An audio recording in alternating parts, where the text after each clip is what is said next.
Hi everyone, welcome to art is life. Art is life शिक्षा का एक नया आयाम, जहां मिलेगा आपको सिर्फ और सिर्फ क्वालिटी कंटेंट। आप देख रहे हैं चित्रकला के सडंग। सडंग चित्रकला का बहुत ही इंपॉर्टेंट टॉपिक होता है और यहाँ से आपके एग्जाम में एक या दो क्वेश्चन जरूर देखने को मिलते हैं। तो चलिए हम जान लेते हैं कि चित्रकला में सडंग का क्या महत्व है।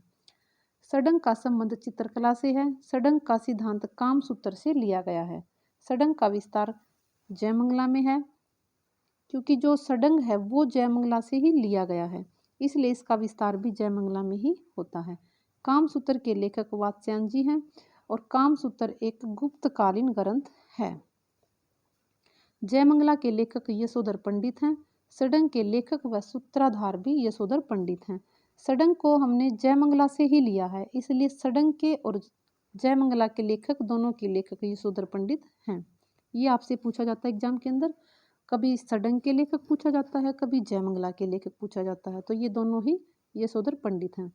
नेक्स्ट है, वात्स्यायन ने कामसूत्र के प्रथम अधिकरण के तीसरे अध्याय में नामांकित 64 कलाओं में चौथे स्थान पर आलेख का प्रयोग किया है। आलेख जिसे चित्रकला कहा जाता है, तो सबसे पहले वात्स्यायन ने आलेख शब्द का प्रयोग किया था।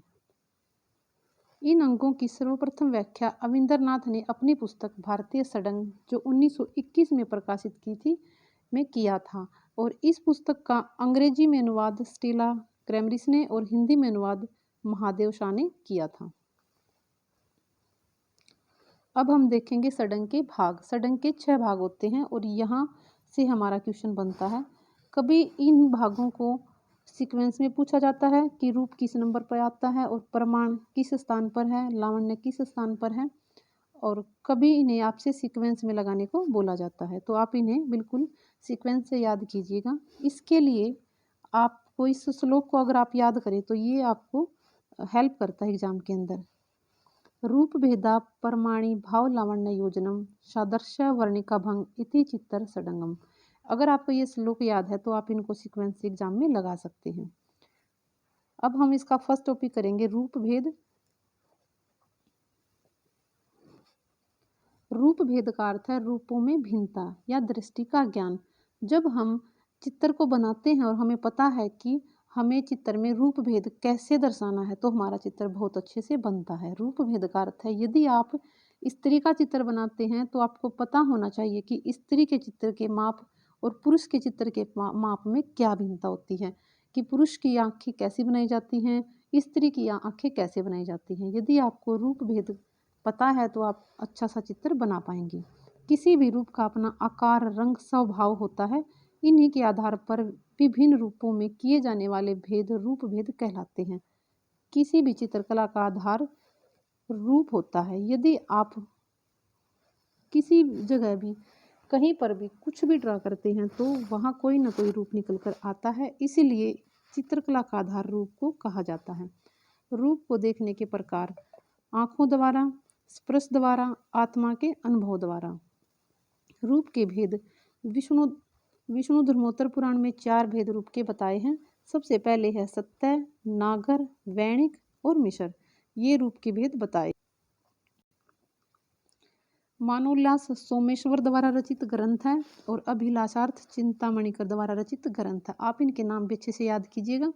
और इन्होंने रूप के 5 भेद बताए हैं, जो हैं विद, अविद, रस चित्र, भाव चित्र, धूलि चित्र। आप इनको याद रखिएगा। महाभारत के अनुसार रूप के 16 प्रकार बताए हैं। देखिए, जहाँ पर मैंने हाईलाइट किया है ये आपके एग्जाम के लिए इम्पोर्टेंट क्वेश्चन रहने वाले हैं। इन्हीं से क्वेश्चन डायरेक्ट बनाए जाते हैं, तो आप इनको जरूर याद कीजिएगा। नेक्स्ट है हमारा प्रमाण। हमने रूप को पढ़ लिया है कि रूप क्या होता है और किसी रूप कहते हैं। अब हमारा है नेक्स्ट प्रमाण। प्रमाण लंबाई, चौड़ाई, ऊंचाई का ज्ञान होता है। ठीक ठीक अनुपात लगाना या ठीक ठीक नाप तोल करना या शरीर की रचना का माप ही प्रमाण कहलाता है। प्रमाण को हम संबद्धता का सिद्धांत भी कहते हैं।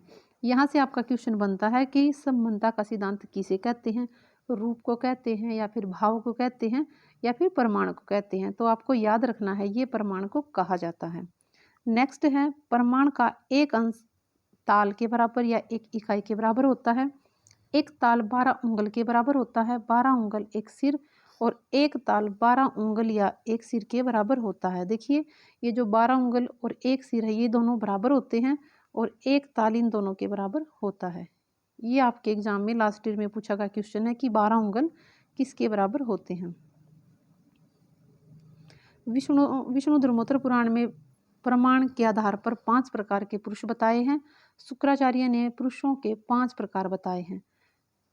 साधारण मानव 8 ताल में, क्रूर मानव 12 ताल में। यहाँ पर जब हम मानव की आकृति बनाते हैं तो वो किस माप में बनती है वो बताया गया है। मानव 8 ताल में, बालक 5 ताल में। भारतीय प्रमाण के अनुसार मानव शरीर 7.5 भागों में बटा है। स्त्रियों को पुरुषों से छोटा बनाया जाता है। नेक्स्ट पॉइंट हमारा है भाव।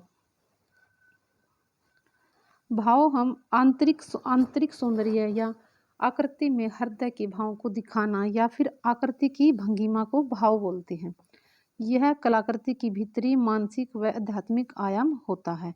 भाव का अर्थ होता है कि हम अपने चित्र का आंतरिक जो हम भाव दिखाना चाहते हैं कि हम उसके अंदर क्या दिखा रहे हैं, उसे खुश दिखा रहे हैं या उसे दुखी दिखा रहे हैं या वो किस समय का दृश्य है। यदि हम उसके अंदर दिखाना चाहते हैं तो हमें उसके अंदर एक भाव डालना होता है।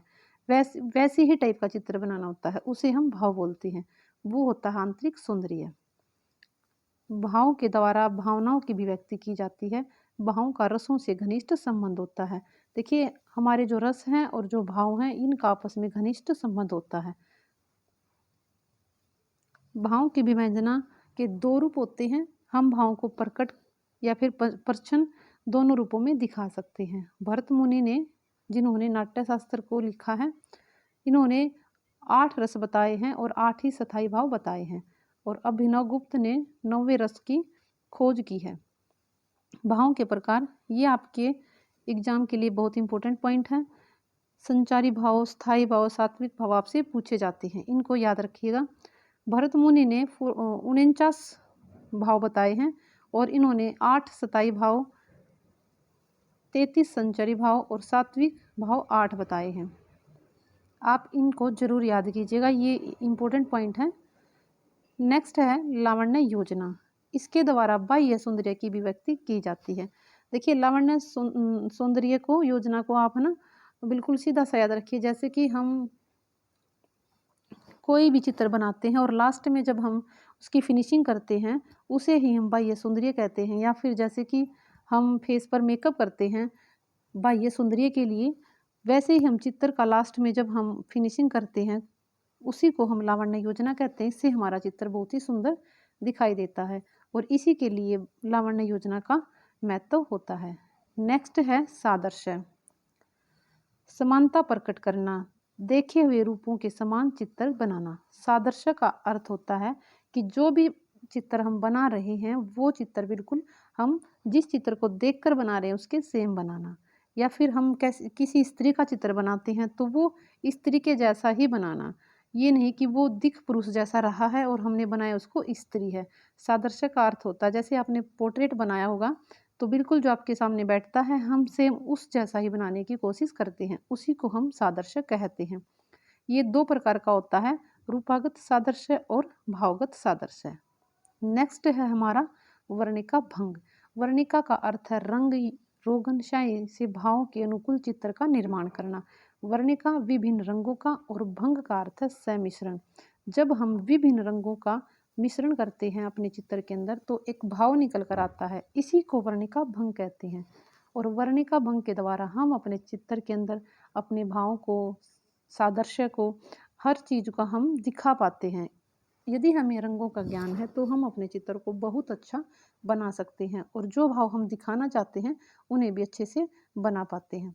तो ये आपने देखे हैं षड्ंग के भाग जो आपके एग्ज़ाम के लिए बहुत इंपॉर्टेंट हैं। और यदि आपको वीडियो अच्छी लगे तो वीडियो को लाइक करें और वीडियो पर कमेंट करें और आर्ट इज़ लाइफ चैनल को सब्सक्राइब करें। Thank you.